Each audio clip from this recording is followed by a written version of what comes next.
Standard TV. Grande interview.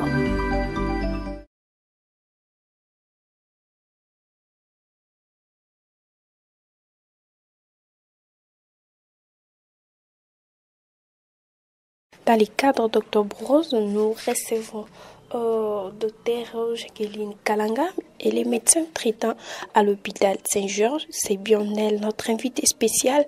Elle va répondre à nos questions en rapport avec le cancer du sein. Bonjour docteur. Bonjour madame. Ok, merci docteur. Alors, qu'est-ce que les cancers du sein, docteur? Le cancer du sein, c'est une tumeur maligne qui est caractérisée par une prolifération anormale des cellules dans les tissus mammaires. Les diagnostics précoces augmentent les chances de guérison. Et une femme sur 8 risque de développer le cancer du sein au cours de leur vie. Ils présentent près de 30% et le taux de survie pour 5 ans dépasse 85% en cas d'une détection précoce. Merci docteur pour toutes ces précisions.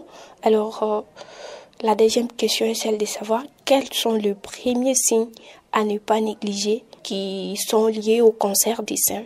Le premier signe, nous avons d'abord une masse dans le sein, ou soit une tuméfaction. En dehors de ça, nous avons une modification de la peau. Il peut y avoir une rougeur, des fossettes, une peau d'orange. On peut avoir même le gonflement des ganglions lymphatiques dans les selles. Il y a aussi changement de la forme ou soit la taille du sein. Il y a aussi une rétraction du mamellon d'apparition récente. Il y a aussi les écoulements et surtout si les écoulements sont sanglants. Oui. Écoulement du sang? Oui, écoulement du sein. Et surtout, c'est sanglant. Ok, docteur. Alors, à quel âge une femme doit-elle commencer à se faire dépister? Et aussi, pour plus d'éclaircissement, vous pouvez un peu nous apporter une précision. À quel âge la femme peut commencer à se faire dépister, soit à quel âge la femme peut développer les cancers du sein? Oui, l'âge dépend de pays. Donc, ça varie entre les pays et les facteurs de risque individuels de quelqu'un. Il y a des recommandations qui sont nationales, mais généralement, il y a des dépistages qui sont organisés et individuels. Dans les dépistages organisés, c'est de 50 à 74 ans. Ça, c'est selon la recommandation qui est nationale, mais le dépistage qui est individuel, c'est à partir de 20 à 30 ans. Alors, docteur, quel est le rôle de l'autopalpation dans la prévention? Parce que vous avez dit que l'autopalpation fait partie des mesures préventives nécessaires. Alors, quel est le rôle de l'autopalpation dans la prévention du cancer du sein? La prévention, l'autopalpation dans la prévention joue un rôle crucial. Ça permet aux femmes de connaître leur poitrine et de déceler rapidement les anomalies. Alors, y a-t-il des causes connues ou des facteurs de risque principaux qui sont liés au cancer du sein? Oui, il y a des facteurs qui sont non modifiables et les facteurs qui sont modifiables. Dans les facteurs qui sont modifiables, mais dans tout cela, il y a les facteurs âge. D'abord l'âge qui est inclus et puis les facteurs non modifiables et modifiables. Dans les facteurs non modifiables, nous avons les antécédents familiaux. On dira que ça, c'est une famille, sa grand-mère est décédée de ça. La fille ou soit la maman est décédée de telle maladie. Il y a des facteurs génétiques, donc des mutations génétiques héréditaires. Par exemple, les gènes BRCA BRCA1 et aussi BRCA2. Il y a des facteurs hormonaux et reproductifs. Là-bas, les femmes qui trouvent la première grossesse tardivement, donc au-delà des 30 ans, il y a absence d'allaitement, les femmes qui n'ont pas allaité, il y a une puberté qui est précoce, ou soit la ménopause qui est tardive, il y a le traitement hormonal qui est aussi prolongé. Alors, dans les facteurs modifiables, il y a l'alimentation. Dans l'alimentation, il y a le poids et surtout les femmes qui deviennent obèses ou soit qui prennent du poids après la ménopause. Ils sont vraiment, ils sont les sujets à risque. Il y a aussi la sédentarité. Hein. Les femmes qui sont là, ils ne travaillent pas, ils sont là, ils ne font absolument rien. La sédentarité. Il y a aussi prise de substances comme des tabacs, comme l'alcool, et aussi exposition à des radiations ionisantes. Quels sont les traitements disponibles aujourd'hui pour les cancers des seins? Oui, avant de parler des les traitements, nous devons parler parce qu'il y a aspect diagnostic clinique et aussi diagnostic paraclinique. Nous devons d'abord parler des diagnostics paracliniques. Dans les diagnostics paracliniques reposent sur plusieurs examens complémentaires. Nous avons la mammographie qui est un examen de référence. Nous avons échographie mammaire. Nous avons la biopsie. Donc, par exemple, au niveau du sein, on voit qu'il y a peut-être une rougeur. On va prendre un tissu pour aller faire les analyses. Il y a aussi IRM. Donc, ce sont ces examens ici qui permettent de confirmer la nature cancéreuse de la lésion et déterminer son stade d'évolution. Et après ça, nous allons parler du traitement. Le traitement dépend du type de tumeur, de son stade et de l'état général de la patiente. Il repose souvent sur une approche combinée. On commence avec la chirurgie. La chirurgie, on peut dire que non, on fait une partie, donc on enlève une partie du sein, ou soit on enlève la totalité du sein.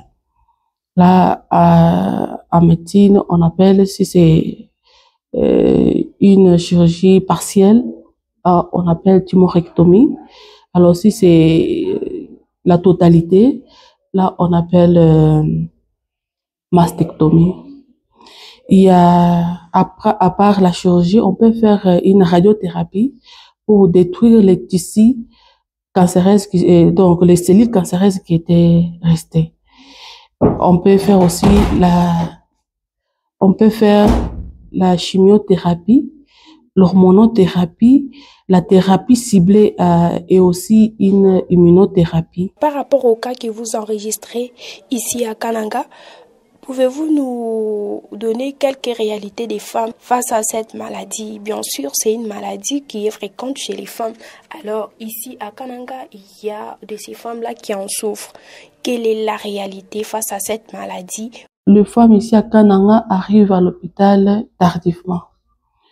Deux fois, peut-être on a déjà détecté bien avant, mais quand ils retournent dans les villages, donc, ou soit dans les quartiers, ce sont peut-être les praticiennes qui désorientent ces femmes-là.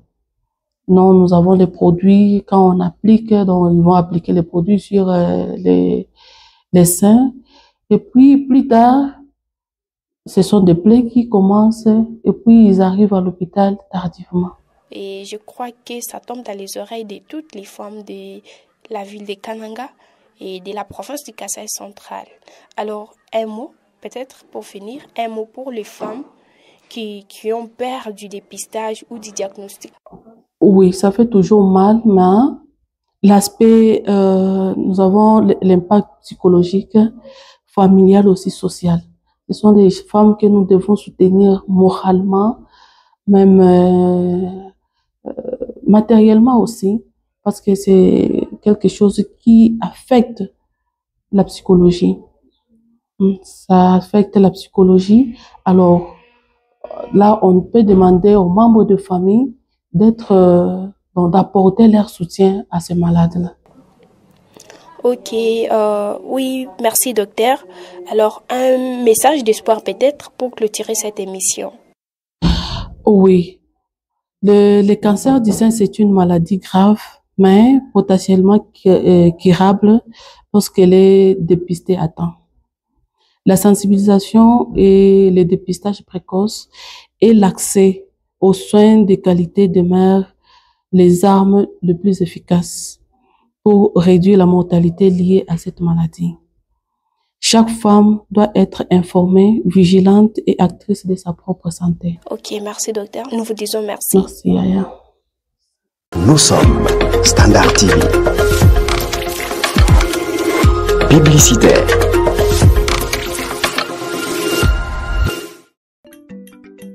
Mademoiselle Kabongo, âgée de 16 ans, est sous une méthode contraceptive administrée il y a quelques jours par un charlatan. Après cette administration, elle a présenté des saignements qui l'ont poussée à prendre les médicaments indigènes. Sans succès, elle est allée contacter son ami qui est relais communautaire pour demander conseil. Kabongo, que se passe-t-il? J'ai des saignements. Je pense que c'est lié à la méthode contraceptive à laquelle j'ai adhéré. C'est pas grave, ça peut arriver. Mais la personne qui te l'a administré t'a-t-elle donné toutes les informations liées à cette méthode? Quelles informations fallait-il qu'elle me donne? Par exemple, les informations sur la prise en charge des effets secondaires de la méthode que tu utilises. Pas du tout. Que ferais-je maintenant? Il faut directement te rendre dans un centre de santé où il y a un prestataire formé en planification familiale. Merci beaucoup, je m'irai à l'instant même. Chères utilisatrices des méthodes contraceptives, attention, en cas des effets secondaires qui vous gênent, rendez-vous au centre de santé et consultez immédiatement un prestataire formé pour bénéficier des soins appropriés.